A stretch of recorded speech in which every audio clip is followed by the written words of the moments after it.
देवकी सुत गोविन्द वासुदेव जगत्पते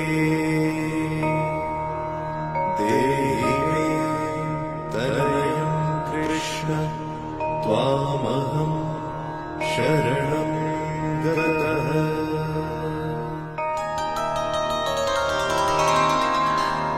देवकी सुत गोविन्द वासुदेव जगत्पते